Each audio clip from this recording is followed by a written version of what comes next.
snuggly seahorses, we did it. We freaking did it. You did it. The Kickstarter for my first product, the palette by Salt New York, this was successfully funded. I am over the moon like a cow. Is that a thing? I don't know what I'm saying. I'm just so happy. I'm so grateful. I cannot wait to give you this product. Like I have mentioned before, this has literally been in my mind grapes for 6 years, and now it is going to be in your hand grapes, and that is a miracle. For those of you that missed the Kickstarter, we will be opening up pre-ordering on our website this week, which will include, dun dun dun, international orders.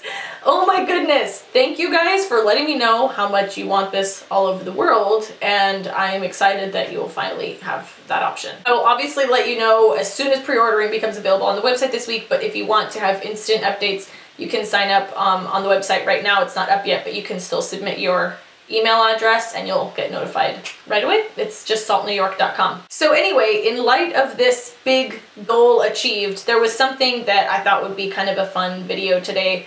For those of you that might have goals also, this was something that I figured out actually on New Year's Eve. I had kind of a breakthrough, something that I realized that really helped me throughout this process of having the Kickstarter the last few weeks, and I thought I would share it. So I'm someone that has big world domination dreams, and I always have, but there's a trend that I realized, which was anytime I set a goal that was really big, but also very specific and immediate, instead of being excited, I would get really anxious and kind of shut down and either not really try to achieve it, and kind of like a little bit self-sabotage by just like not being as motivated or as focused as I could be, and just kind of like, I would set the goal and then not really attain it because I would just kind of like procrastinate the things that I would need to do to really make it happen, or I would just get really anxious about it and kind of shut down. And recently I was like, okay, I need to like snap out of that, and so I'm gonna kind of figure out what's going on. And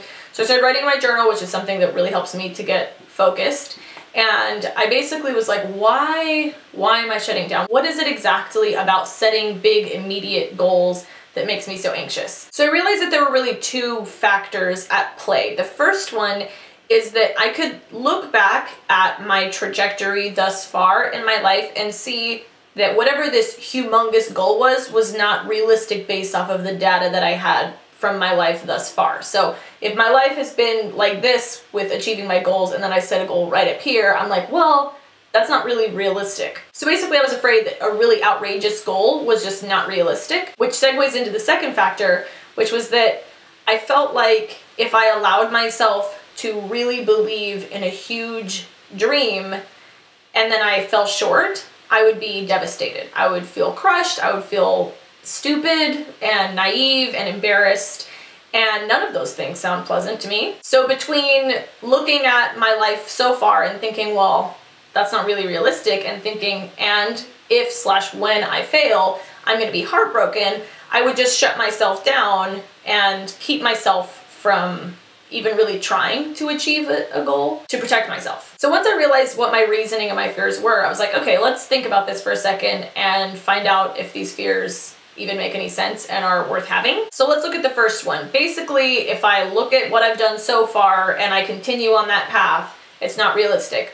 That's pretty easy to address. I can just do things differently than I've been doing them and be more productive, because really what it boils down to is that I'm not nearly as productive as I could be. So then I had to think about why I'm not productive, which really boils down to three things. So we've got our two little factors, and then our three little factors, and then I'm done with those three factors. It ends. Don't worry, this won't turn into a giant pyramid. The first reason why I haven't been as productive as I could be is literally just being super easily distracted. This may come as a shock to all of you, but I am pretty ADD. And I can't tell you the number of times that I've sat down to get work done, and then an hour and a half later I'm like, why am I reading an article about Michael Jordan right now? I don't know the answer. Anyway, the good news is once I realized, okay, distraction is a big problem, I can get a little bit more present, a little more focused. And I was like, okay, I'm gonna put my freaking phone down. And so I started setting boundaries for myself and just being aware and saying, okay, if I'm gonna get work done for an hour right now, my phone is over there in another room where I can't find it in my hand,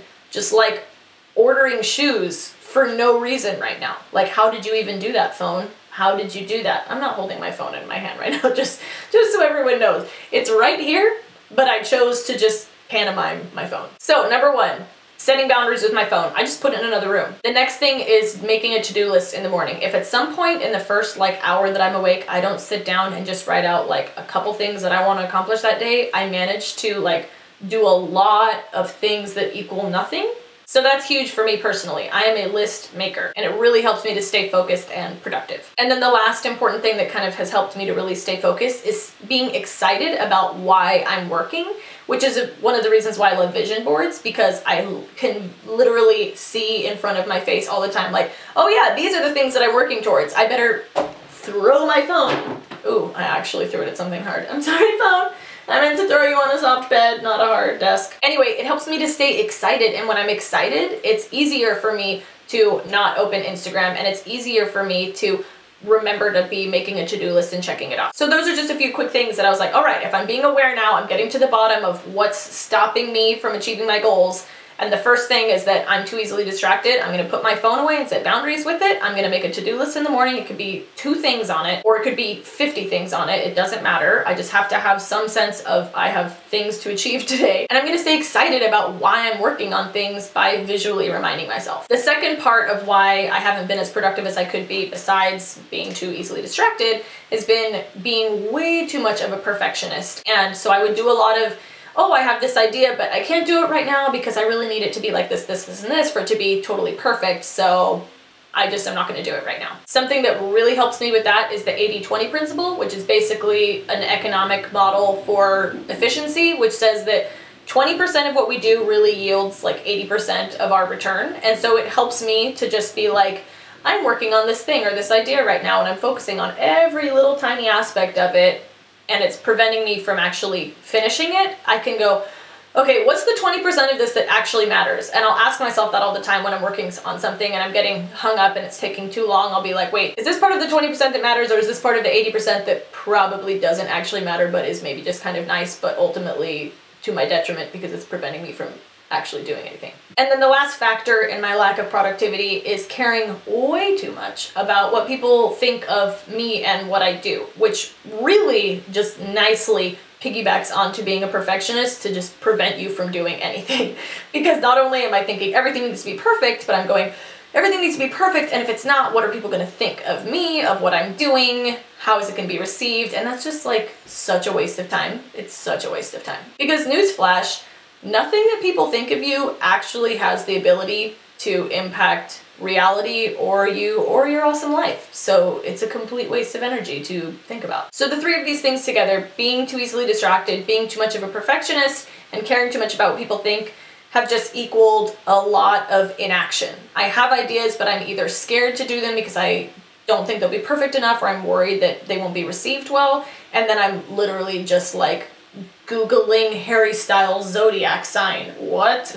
I never did that. I did it and he's a fucking Aquarius. Waste of time! Anyway, so just being aware of those things is huge, because then I could very easily come up with some solutions, which I just shared with you, and hopefully maybe they will help you be more productive at being a human at whatever you're trying to do. And then the second thing, the big one, the real reason for me holding myself back from my dreams, because all that other stuff was really just my excuse for why things weren't gonna work. But my fear that failure would be devastating was really the problem. So I started to think about that in the same way that I thought about the other stuff. Does this make any sense? Is it real? Is there something I can do about it? And I realized, spoiler alert, it's the stupidest fear ever. Because if I allow myself to have a humongous, totally unrealistic, extravagant dream that excites me, and I like really think that I can do it, then I'm going to work with the passion and excitement and focus of someone who can actually achieve that dream. Whereas if I cap myself and I set a realistic goal,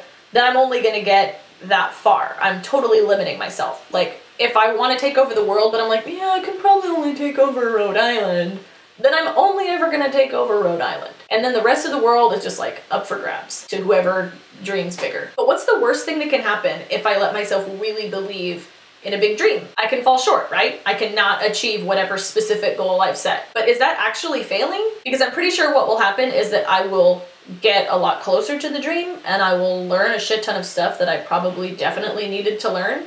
And how could that possibly be failing? How could that possibly be anything other than a huge success? It doesn't matter if I say I'm gonna make $1 million next week.